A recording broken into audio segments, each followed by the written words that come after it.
తెలంగాణలో రాజకీయ పార్టీలన్నీ ప్రతిష్టాత్మకంగా తీసుకున్న జూబ్లీహిల్స్ ఉప ఎన్నిక పోలింగ్ అయితే ప్రారంభమైంది. ఇక దీనికి సంబంధించి పూర్తి సమాచారం మా ప్రతినిధి మణికంఠ అందిస్తారు. మణికంఠ,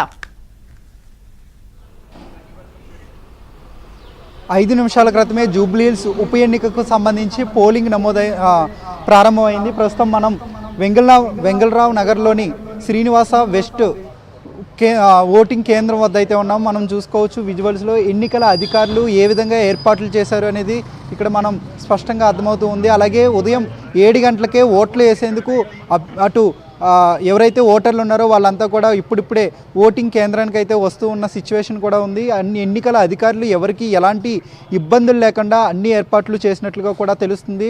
ఎక్కడ కూడా ఎలాంటి అవాంఛనీయ సంఘటనలు చోటు చేసుకోకుండా పూర్తి స్థాయిలో ఎప్పటికప్పుడు పోలీస్ బలగాలతో పాటు కేంద్ర బలగాలకు సంబంధించిన అధికారులు, పోలీస్ సిబ్బంది ఓటింగ్కు ఎలాంటి ఇబ్బందులు లేకుండా ప్రస్తుతం అన్ని బందోబస్తు నిర్వహిస్తున్న సిచ్యువేషన్ కూడా కనిపిస్తుంది. ప్రస్తుతం మనం విజువల్స్లో చూసుకోవచ్చు వెంగళరావు నగర్లో పోలింగ్ స్టేషన్ నెంబర్ 129 వద్ద అయితే ఉన్నాము.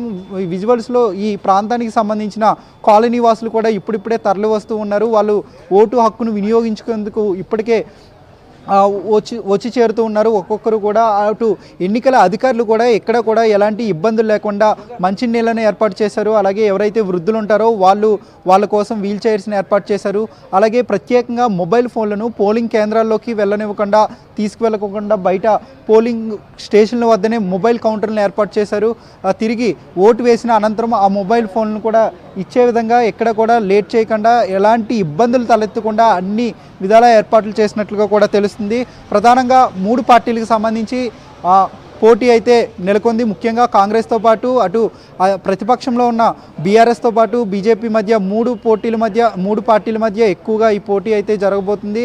అభ్యర్థులు 58 మంది అయితే పోటీలో పాల్గొంటున్నారు. అయితే ఎంతవరకు ఓటింగ్ శాతం నమోదవుతుందనేది ప్రస్తుతం ఆసక్తిగా మారిందని చెప్పుకోవచ్చు. ఎందుకంటే జూబ్లీహిల్స్ నియోజకవర్గంలో ఎప్పటికప్పుడు ఓటింగ్ శాతం తగ్గుతూ వస్తుంది. దీనిపై అధికారులు కూడా చర్యలు తీసుకున్నారు. అలాగే ప్రజలకు అవగాహన కల్పిస్తున్న సిచ్యువేషన్ కూడా ఉంది. సో ఎంత ఓటింగ్ శాతం నమోదవుతుందనేది ప్రస్తుతం ఆసక్తికరంగా మారింది. మరోవైపు అధికారులతో పాటు ముఖ్యంగా ప్రధానంగా రాజకీయ పార్టీలకు సంబంధించిన నేతల్లో కూడా కొంత టెన్షన్ అయితే నెలకొంది. ఎందుకంటే 4 లక్షల ఓటర్లు ఉన్న జూబ్లీహిల్స్ నియోజకవర్గంలో కేవలం కొద్ది సంఖ్యలో మాత్రమే ఓటింగ్ స్థాయి పెరుగుతూ ఉంది. అంటే 50% వరకు మాత్రమే ఓటింగ్ జరుగుతూ ఉంది. సో ఒకవేళ 50% ఓట్లు పడితే ఖచ్చితంగా చాలా టఫ్ ఫైట్ ఉంటుందని చెప్పుకోవచ్చు. సో దాన్ని బట్టి ఆ ఓటింగ్ శాతాన్ని పెంచే విధంగా అటు ఎన్నికల అధికారులతో పాటు రాజకీయ పార్టీలు కూడా విస్తృతంగా వాళ్ళంతా ఎవరైతే కాలనీలో ఉంటారో ఓటర్లందరినీ కూడా వాళ్ళని అన్ని విధాలా కూడా ఓట్లు వేయాలంటూ కూడా వాళ్ళైతే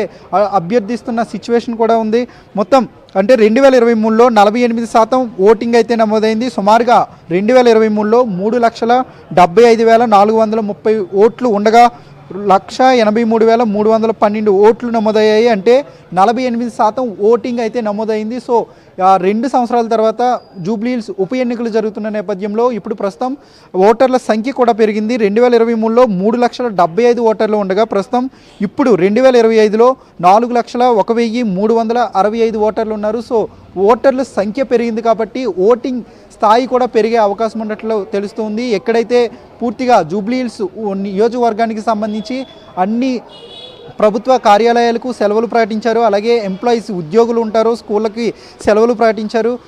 అందరూ కూడా ఓటు హక్కు వినియోగించుకోవాలంటూ ఇప్పటికే ఎన్నికల అధికారులు కూడా విస్తృతంగా వాళ్ళంతా కూడా ప్రచారం చేశారు. అటు రాజకీయ పార్టీలు కూడా ఇంటింటికి వాళ్ళు వెళ్ళి ఎన్నికల ప్రచారం నిర్వహించారు. అలాగే సీఎం రేవంత్ రెడ్డితో పాటు బీజేపీ నాయకులతో పాటు అలాగే బీఆర్ఎస్ కేటీఆర్ కూడా రోడ్ షోలు నిర్వహించారు. విస్తృతంగా సభలు నిర్వహించి తమకు గెలిపించాలంటూ, తమ అభ్యర్థులను గెలిపించాలంటూ గత నెల రోజుల నుంచి వాళ్ళంతా కాన్వసింగ్ చేసిన సిచ్యువేషన్ కూడా ఉంది. సో ఎట్టకేలకు ఈరోజు అయితే ఓటింగ్ జరగబోతుంది. సో అటు రాజకీయ నేతల్లో అలాగే 2 తెలుగు రాష్ట్రాల్లో కూడా జూబ్లీహిల్స్ ఉప ఎన్నికలకు చాలా ప్రాధాన్యత ఏర్పడింది. ఎందుకంటే ఈ సిట్టింగ్ స్థానాన్ని కాపాడుకోవడానికి బీఆర్ఎస్ ప్రయత్నిస్తుండగా కాంగ్రెస్ పార్టీ కూడా ఇక్కడ పాగా వేయాలనే ఆలోచనతో కూడా ఉంది. సో విస్తృతంగా వారం రోజుల్లో చాలా ఎక్కువగా ప్రచారం కూడా నిర్వహించిన సిచ్యువేషన్ కూడా ఉంది. సో ఎవరు గెలుస్తారు, ఈ మొత్తం జూబ్లీ హిల్స్ ఉప ఎన్నికకు సంబంధించి నియోజకవర్గ ప్రజలు ఎటువైపు ఎవరి వైపు ఉంటారనేది ప్రస్తుతం చాలా సంచలనంగా మారింది. సో ఎవరిని గెలిపిస్తారనేది ప్రస్తుతం ఒక ఆసక్తికరమైన అంశంగా కూడా మారింది. మనం చూసుకోవచ్చు విజువల్స్లో ఓటర్లని చాలా నెమ్మదిగా బాధ్యతాయుతంగా ఎన్నికల అధికారులు కూడా ఎప్పటికప్పుడు వాళ్ళని లోపలికి పంపిస్తూ ఉన్నారు. ఆ లోపల ఎవరికి ఎలాంటి ఇబ్బందులు లేకుండా ఓటు హక్కును వినియోగించుకున్న తర్వాత కొంతమందిని అంటే వేరువేరుగా అత్యధికంగా తక్కువ మందినే లోపలికి పంపిస్తున్నారు. సో అంటే అక్కడ లోపలికి వెళ్ళిన తర్వాత కూడా ఓటు వేసేందుకు ఎలాంటి ఇబ్బందులు లేకుండా పూర్తి స్థాయిలో లోపల పంపిన